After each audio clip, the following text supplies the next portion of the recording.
So yes, as I said, I discovered John Lanchester reading the LRB. I remember after a retreat I was on, reading a long article that he had written on the financial crisis. Now, the very possibility of me reading a long article on the financial crisis is almost unthinkable, and I can't think of any other writer that would mean that I actually wrote it. I remember being thrilled by it. I was talking to John just earlier, just saying, I'm afraid I won't be able to ask any questions about it, because I don't know whether you've ever had that experience where you read something, you think this is wonderful, I'm learning so much, it's so clear, it's so lucid, it's funny, it's exactly what needs to be said, and at the end you think, I have no idea.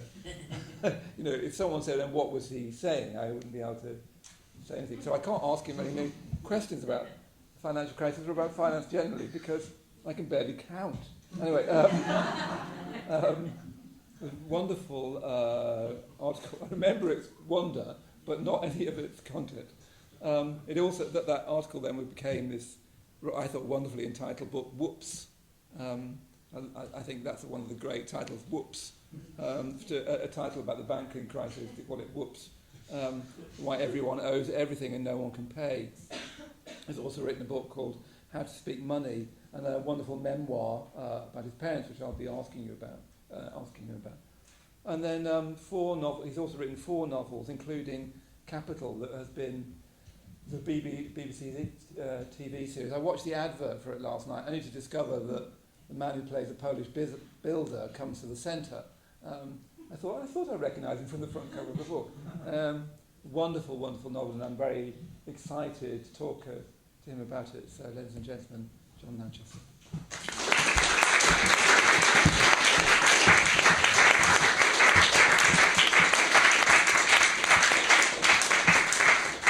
Really good to have you here, John. Really, really good. Thank you very much. Really good. So I wanted to start with the proofs. I mean, it is wonderful, isn't it? Absolutely wonderful. But say something about proofs. Well, I think there's 4 reasons I really like that passage. The first is that even when you're reading proofs, which is almost more like living, it's almost more like an experience in a book. It's something you live through, but because it takes so long. And even when you're reading it, that passage really hits you. It really sort of stands out. There's something very, very vivid about it. And especially the patch of yellow wall, and the thing about the sort of values seeming to have come from some other world. And the thing you find out, if you get interested in Proust, is he actually, it's the last thing he wrote. It's in the middle of the book. It's in La Prisonnière, which is the middle sequence. But he was a great adder, or he's a great tormentor of printers. He's always adding bits on. And his manuscripts, actually, they kind of fold out. Like he was always gluing and adding bits on. And he literally wrote that on his deathbed. It was the sort of last thought he had, was this thing about living under obligations from another world. There's something very striking, very moving about that. I really love, that's the first one. The second is I actually love that idea, the idea that that in some sense explains values that they aren't really commensurate with the world. They do come from somewhere else. They do seem to, have this sort of touch of otherworldliness about art and morality and ethics. I love the thing about,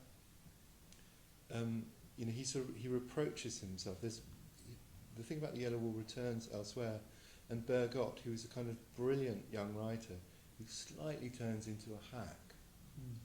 His books, I think he was based on a 19th century novelist called Anatole France, who Proust thought was slightly boring, with good reason, if you ever try and read one. And the thing about the Yellow Wall is he sort of reproaches himself for having forgotten to be beautiful. That he gets so preoccupied with these sort of big things that he forgets that the moment of beauty, the little patch of yellow that Vermeer captures, and that's, I think, a very useful reminder if you write. I was saying earlier, I don't know if any of you know the work of George Saunders. He's a wonderful American novelist. His new novel just come out. He's a very well-known short story writer. His first novel is called Lincoln in the Bardo. It's completely an extraordinary book about imagining Lincoln's son died very young, and the whole novel is set in one night in the in the afterworld. And, George is a Buddhist. It's quite sort of deeply imagined, deeply felt novel about that. And he was talking about his process. He said one of the ways you can tell, he tells himself to stop and rewrite and work more, so you can feel the sort of energy level dropping. Just as his sentences go a bit flat. And that's his way of telling himself that the book's going wrong, that there's not and the little patch of yellow is a bit like that. You know, that if something's gone flat while you're working, there's a reason for it. You have to stop, you have to go back, you have to find where the energy comes. And then the last thing, the reason Proust really hit me was such, I was I think about 25 when I read it, was there's something really miraculous about the sustained intelligence. You know, he just never stops thinking really hard, and that changed my conception of what a novel could do. You know, that it could just be so, it could so sustainedly use someone's whole mind all the time, and that was the that was slightly in terms of what I felt fiction can do. That was my oak to acorn moment, and that's why I really love Proust in general, and especially that bit. I mean, you were saying to me just earlier that you thought it was the greatest novel. I think what the greatest novel written. Yes. I met and I was saying how I gave up on it. I would imagine I'm not alone in giving up on it.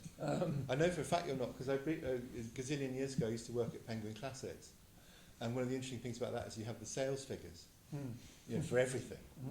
And you know, the sales figures for Proust go for volume 1, and then you know, it's probably a trade secret. We have to delete the footage and deny every second. But yeah, no, most people don't get past volume 1. But it's partly because it is genuine, as I was saying, it is very, very demanding, you know, and it is, you do slightly park your real life while you're writing it. You know, it is, the rhythms are strange, it's quite a sustained effort. You have to sort of go into this other mental space while you're reading Proust. And was it reading Proust that got you to thinking about writing yourself? No, I'd already been wanting to write, but I had that thing, I think that quite a lot of young writers have, which is that thinking I would wake up in the morning and find I had written a book, which, by the way, tends not to work. So it's a long nurtured ambition that I was sort of slow to act on. But he was certainly important in changing my sense of what a novel could do. Because you started out really as a journalist. You've been a football journalist, a restaurant. I've done lots of different sorts of journalism, mainly because my day job at the LRB, because I was a graduate student and then very fortunately got a job at the LRB, but it was astonishingly badly paid.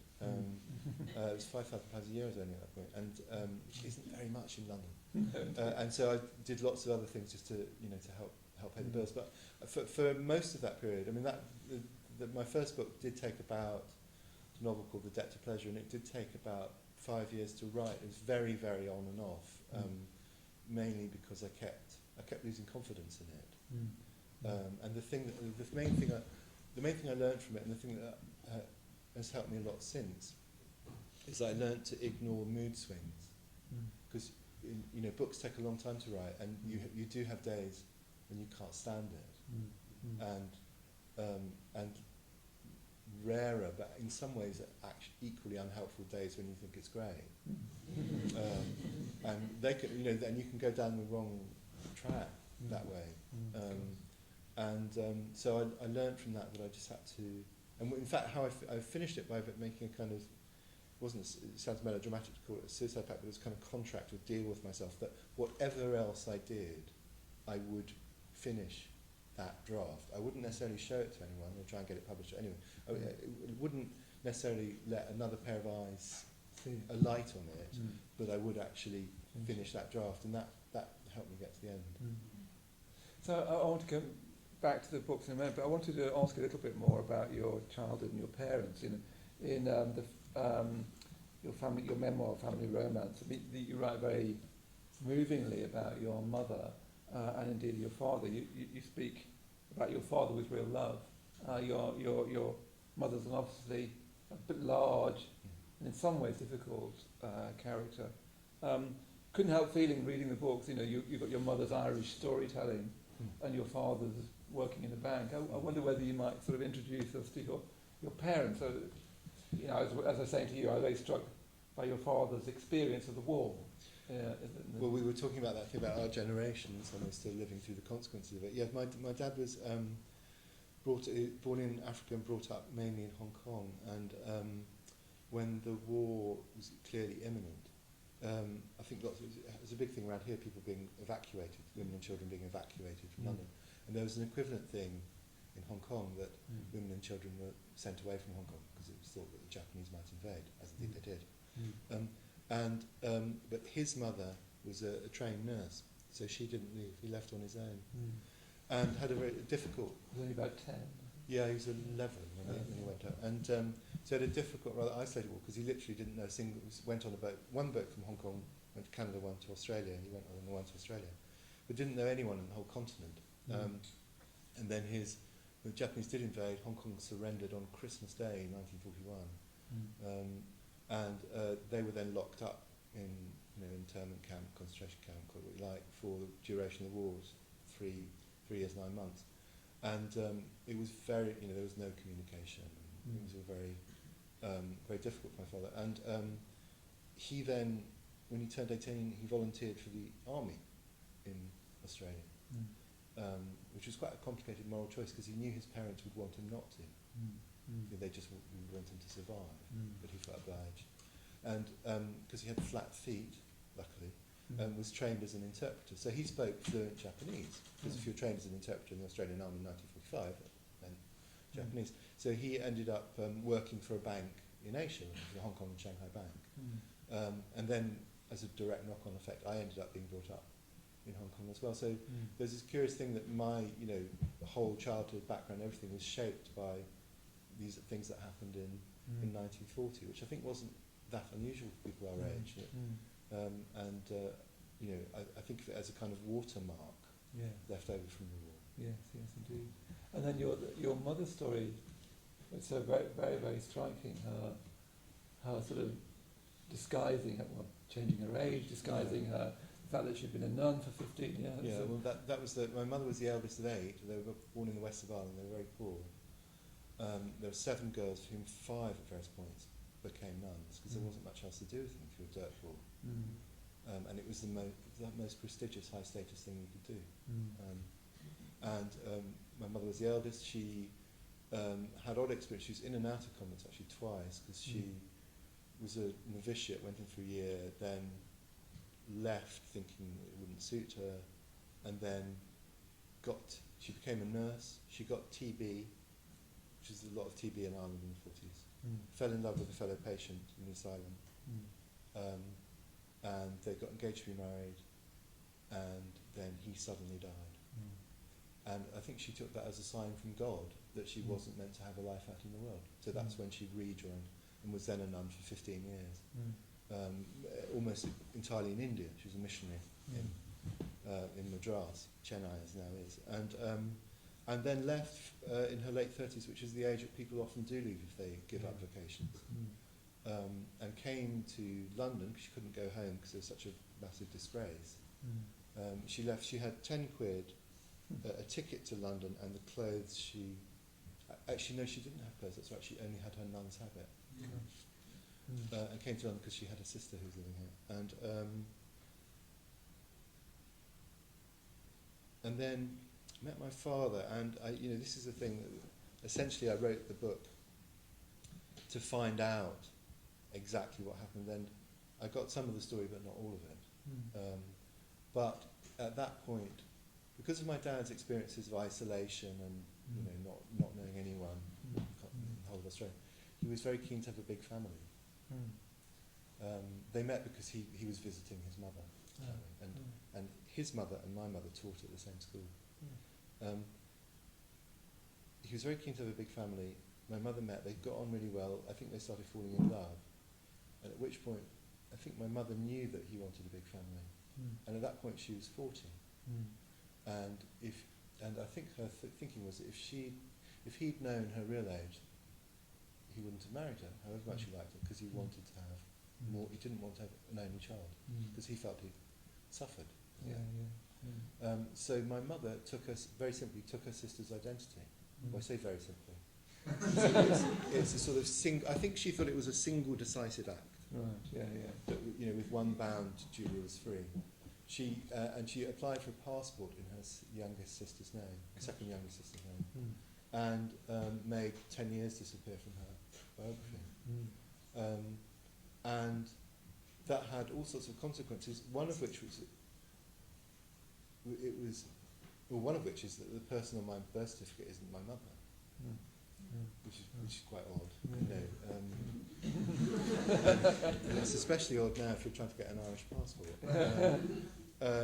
And that was odd because she was someone who wouldn't have an overdue library book. And that thing she did was then and is now a quite serious criminal offence. Identity theft, false documents, all that. But I think, and the other thing it did, it's immensely isolating in respect of her family. That she couldn't ever be in touch because one of them could just let something slip, and this whole thing would blow up. And so I think what happened was the thing that she thought of as like one decisive action actually turned into a kind of self-blackmail. She had this sort of she felt terrible secret that she could never let out, and had to guard against, and exerted a really severe cost, I think, for the whole rest of her life. And she never, I think she let my father know, but she never let anyone else know, and certainly never let me know. And the family had no inkling of it. And so that's why when I wrote the book, the first thing I did when I finished was I called the relatives, the children of my aunt, whose identity she'd taken. She was dead by then, Dilly. And the first thing I said was, well, that explains a lot. Because there was an odd thing, my mother was very proud of being Irish, but did a tremendous amount of keeping her whole close, warm, extended family at a distance. Very striking how that just carries through into our lives and into your lives. And I think children are very, very sensitive to secrets. So I think I knew that. I think at some unconscious level, I sort of knew there was something odd without knowing quite what it was. And you can detect kind of secrets generate kind of false. Secrets are different from privacy. We all need privacy. Almost especially in family life. But secrets can have a sort of radioactive effect. It goes both inward and out. Indeed. I'd like to talk to you more about that, but let's move on to the novels a bit more. So when did you start writing novels? You wrote that first draft. Well, my first book is about. I was a graduate student. I was living in a house with a few other graduate students, and we did that thing of we lived like graduate students. In other words, there was this mountain of unwashed crockery and gunge in the sink. So if you wanted to you go in the kitchen, you'd see it there, and then you'd make a cup of coffee and drink it, and then you'd very, very carefully put it back on top. And so we realised that if we did that, we'd eventually die of poisoning. So we instituted a rota to cook and clean. You had to do 1 day a week, and that was the first time I started cooking. In fact, using recipes that my mother wrote out, I found one the other day. It's a recipe for spaghetti, and it starts with quite deep, and it's 2 whole pages of A4 in small handwriting, and it starts with detailed instructions on how to light a match and turn on. So it's incredibly unflattering about my implied intelligence of needs. Turn on tap, turn on match, quickly apply. And so I started getting interested in cooking, and interested in something sort of magical process that you do a predictable sequence of steps and then you get a surprising outcome. I like that. And then started reading cookbooks, and I got very struck by cookbooks as a form that had, because they weren't at that point. They're often very well written, and they weren't taken particularly seriously. I think mainly because they're written by women. Writers like M.F.K. Fisher, Elizabeth David, Jane Bribson, very, very good writers who weren't sort of officially regarded as good writers. And that there was lots of other things going on in them. There would be lots of history, anthropology, sociology, memoir, while actually pretending to just be about telling you how to casserole turnips. And I remember thinking, it's really interesting. It'd be interesting to have a book where there was actually a story running through it. Well, what kind of story? Would it have to be a murder story? And that, the idea took longer. That took longer to say than the idea to have. It's actually in one go. A thing that pretends to be a cookbook was actually a murder story. And that was my first novel, which took a long time to write because in between having the idea and actually starting that was my wake up in the morning and find I've written it phase. And that was sort of 4 or 5 years, and then the actual writing took another 4 or 5. And when that came out, it did quite well, and I thought, and that's the point at which I thought I had a chance to leave my day job and write full time, and that I would regret it if I didn't try it. And with Capitali, there's something slightly similar in Capitali, isn't it? Because you wrote a draft, and then you sort of stepped away from it for quite a long time, and you wrote Whoops, I think. I did. Well, I got, it grew out of. I started writing because I felt that there was some sort of crash was imminent. 2005, 2006. London felt quite fevered, and so I started writing with a kind of dramatic irony in mind, thinking that the audience would know that this crash was coming, that the characters in the book don't. Which is a definition of dramatic irony. If you know something that we don't know, that's it. And so I started writing it, and then the crash came and it turned into something much more frightening and much more alarming and much more systemic, because I thought it was just a London property bubble of the sort that I was old enough to have lived through once already. That was one of the things that was interesting, a kind of amnesia. Because the last time it crashed was in 1989, wasn't it? 1789. But everyone was acting as if, everything, prices of everything automatically go up forever. I mean, it's a little bit like that now. Still. And I thought it was just a London property bubble, and it was actually this other much more scary thing. And I did quite a lot of research. I wrote things to the LRB about it, and I knew quite a lot about the realities of the crash. And then when I finished the draft of the novel, I thought that because I knew I had more work to do on it, I thought I had to be quite careful, because otherwise I'd end up using the quite detailed factual stuff. And I think you can do anything in fiction, you really can, but you can't sort of explain. You can't, it's very difficult to sustainedly explain complicated technical things and have a dramatic narrative in the world at the same time. So it was a kind of quarantine thing. It was somewhere to put all the research while I waited for the book to sort of... I like to leave a book in the drawer for a few months before I go back and finish it. And I always promise myself I'd do something constructive and never do. Learn German, run a charity half marathon, never do any of that. And this was the only time I did so, and wrote this book about the crash. Because otherwise, the risk is otherwise you have characters explaining things to each other, and it's as Nigel looked out the window towards the lights glistening on Canary Wharf, he struggled to remember the definition of a collateralised debt obligation. And the next thing you know, the reader's being woken up by the milkman in the morning.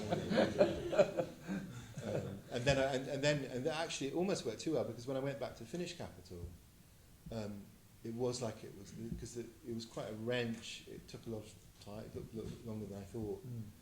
And it was almost like someone else's book. It was almost like that phantom limb syndrome thing, that not the thing where someone has an amputation and they can still feel it, but that thing where people don't recognise a body part as their own. It was like that. I mean, and it was quite. There are whole sections I couldn't remember having written. And so I was, for about a month, I was probably panicking. I thought, I've overdone this. I actually can't finish it because it's not. Right? You change while writing books. And I remember thinking, actually, I'm not that person anymore. I can't do it. I mean, the first thing that strikes me reading it is it's such an ambitious novel. It's a big novel. A large cast of characters. It feels like an unflinching look at London life. From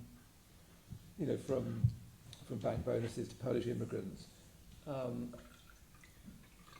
course, you can't help thinking of Dickens, can you, when you think of a London novel like that? And I know that you were reading Middlemarch. I wonder whether, firstly, the ambition of it, the range of characters, all of whom you seem to want to give a real life, whether it's a traffic warden or a overpaid banker or a Polish builder, all of them are very weighted in the same sort of way. What am I trying to say? I don't know. I didn't really read Dickens because I thought it might get too much get in my head. But I did read quite a lot of 19th century fiction in preparation. Partly it was a deliberate thing that one of the things I started thinking about, I have a fairly typical modern novelist set of preoccupations about point of view, who's telling the story, do they have the right to tell the story, you know, have they, you know, who's speaking for whom, all that sort of thing. And I thought, you know, it's funny, if I was writing 150 years ago, 1850, in some ways I have more freedom.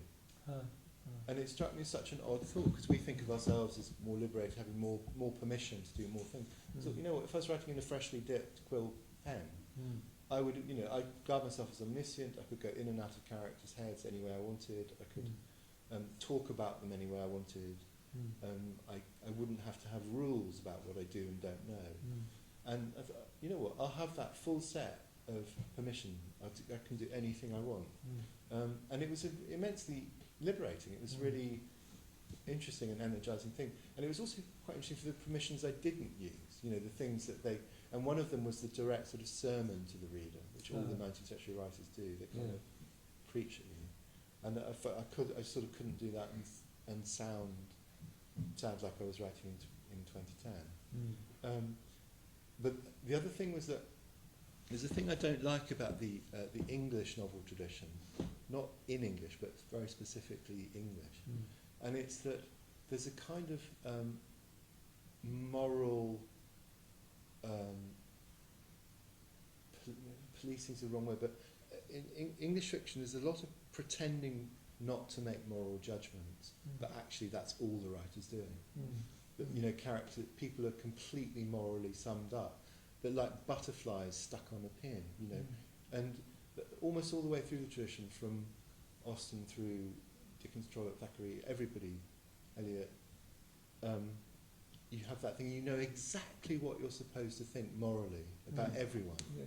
And I don't actually like that, because the French and Russian traditions are more, I think, nuanced in that respect, and actually sort of truer to life, because in real life, actually, you don't know. It's a bad habit to know exactly what you morally think about everybody you meet, to constantly make that thing. And that was the thing I didn't want to do, to have that thing that you kind of, like there's a league table of who's good and who's bad and who isn't. And yet, reading it, I was struck that it was a moral novel, a moral novel, in the sense that, well, particularly in the sense that you, and again, I felt that again in the memoirs, that you want to understand people, both in the memoir and the novel. There seems to be this quite strong instinct to understand. Everyone has their own full story in life. You know, the traffic warden, for instance, a very complete story. She's not. She's a marginalised character in our society, but she's not marginalised in the novel, which seemed to me to be quite moral in a little bit where like George Eliot might, without her. And now I'm going to tell you who the good is. Sort of thing. Well, I do think that. I mean, I think there was. I mean, and perhaps you see it almost more with the characters whose values are wrong, who do exist in the book. But having bad values isn't the same as being kind of innately and essentially bad person.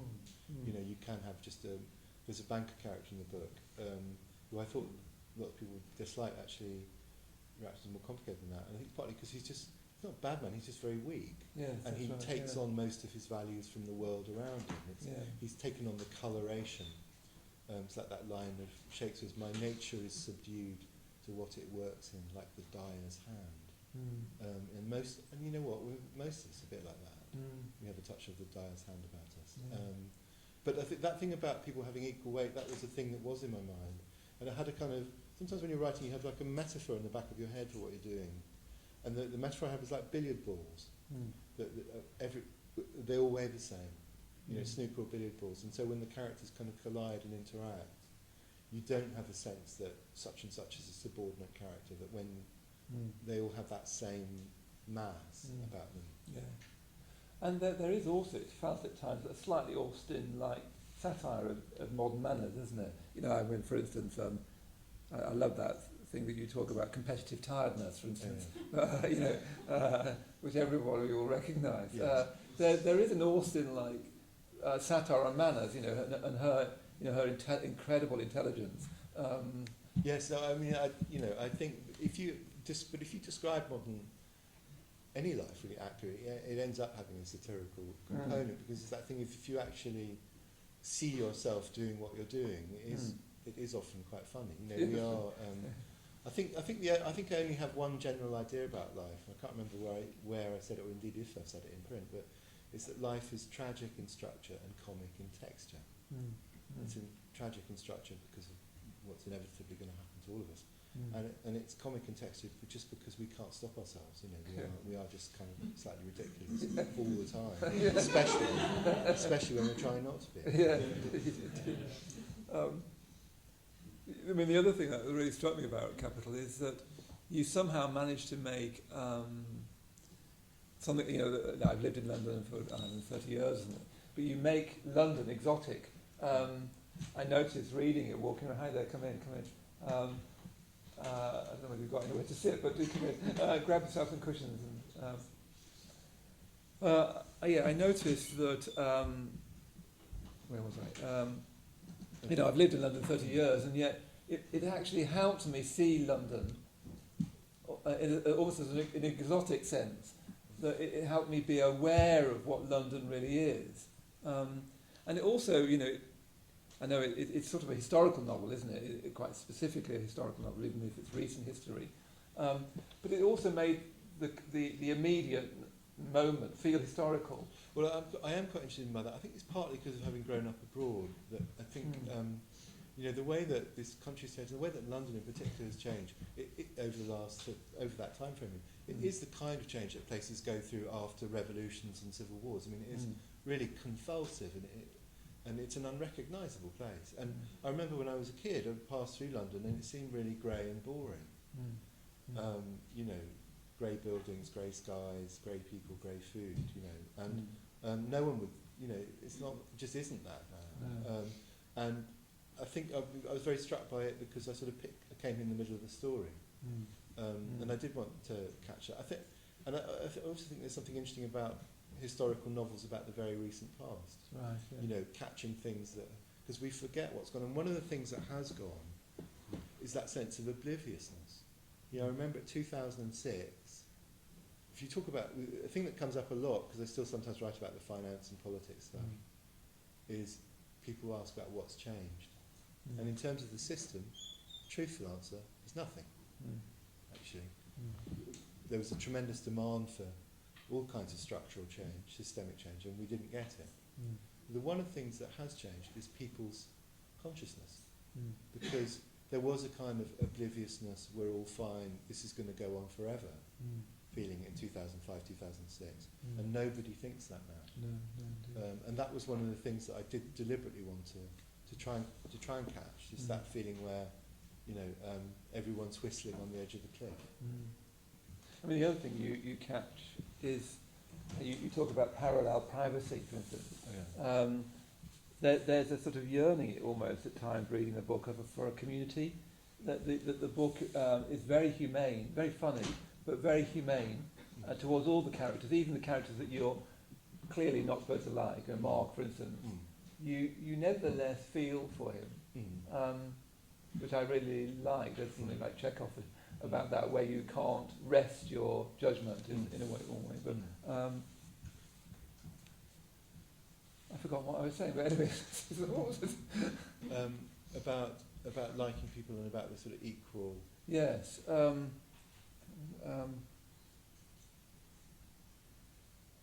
remember it in a minute. It's just, I suddenly go out of my head. That happens to me all the time. Does it? No, it doesn't usually happen to me in public, but anyway.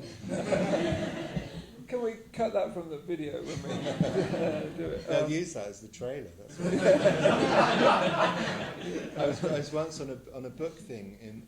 I was going to Australia and had a book coming out, and they're doing an ad, like a preliminary interview on ABC, the Australian Broadcasting Company, and there's a book show that goes out like 11 o'clock at night. So they called up, and I told my wife that, you know, there's this phone call, don't answer it, and it happened to be our 3-year-old's birthday.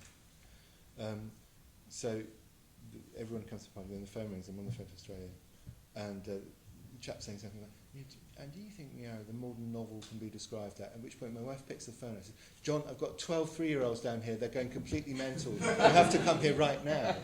And says, yeah, the thing is that I'm just on the phone doing a radio interview to Australia. Oh, you know, swears and hangs up. And then when I went to Australia, I kept bumping into people who'd heard it. And sort of, well, basically everybody I met mentioned, that was really funny, that thing. And the 3-year-olds, they're going mad, you know. And I was saying after, hang on, but, you know, it's like, it's 11 o'clock on Sunday, this programme. Is the whole population of Australia, you know, doing the equivalent of listening to night waves on radio? Oh no, they used it in their heads. Everyone's been listening to it all the time. So that will happen to you now. Yeah, we'll hope so. Yours is much funnier than mine. But I mean, the other thing, let's go back. I'll look at my notes for a change. The other thing that the book touches on religion. There's actually this wonderful moment in it when Shahid, one of the characters, is imprisoned. The other thing that I was thinking about the book is you could almost think it was issue-led, the book. It doesn't feel issue-led, but it's pretty much got, it's got AIDS, it's got why people build basements, refugees, it's got the financial crisis, it's got militant Islam. But there's this lovely sort of religious moment where, he reads the Quran and I think you call him being a part. There's a place apart. It brought what you've written about your mother to mind. A sense of religion being a possibility, which is another one of the things that there isn't much of in the English novel, compared to especially to the Russian novel. I mean, and it's an interesting thing. Religion plays more role in more people's lives than gets reported in media and press and things like that. It's a thing that's left out, and I've never left it out of my sense of just where people's values and priorities are. Talking about my mother's religious name, you take a name when you're ordained, and was Sister Eucharia, named after the Eucharist. And often I think that meant she had a very strong, almost mystical sense of sacramental life and of magic. It wasn't something she ever talked about. But that's the thing I often think about, that thing about people having somewhere else through religion. And do you have anything of that, do you think? No, I don't think I do. I mean, I think I have a sort of I find it I have the famous God-shaped hole, and I have intermittently meditated. That's something I do on and off. But I think certain things in the Christian tradition can put you off religion, and the tremendous Christian emphasis on the idea of kind of factual truth. You believe this or you're damned.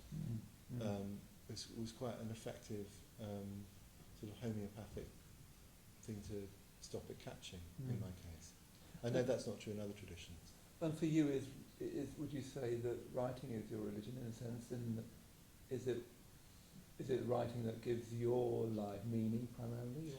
Maybe, and family, I think. I think the non-Christian sense of religion as practice. There's a thing it says. I think it says in the Bhagavad Gita that man is a creature of substance. Man is a creature whose substance is faith. And in a way, what you take from that is some of the substance is what they actually do. What their day is, what their life is in practice. And certainly in that sense, it would be the closest thing I have to religion, because it's what I do as a form of practice, and it's largely an inner process. That's the thing about fiction, much more than non-fiction and journalism, which have a kind of outward directed engagement, and in some ways you can more directly feel that you're trying to do good. But writing fiction definitely for me is I go kind of down and in, and I get more inward the further I am in the process of writing a book. I do see it as a kind of a sort of. It sounds odd because the idea of a descent sounds negative, and I don't feel it as negative. It's just to do with kind of turning inwards. And what is the novel for? I was struck. I was saying this of James Meek when we interviewed. I was at first slightly horrified at the size of the novel of Capitali. Good heavens! I'm used to reading thin poetry collections.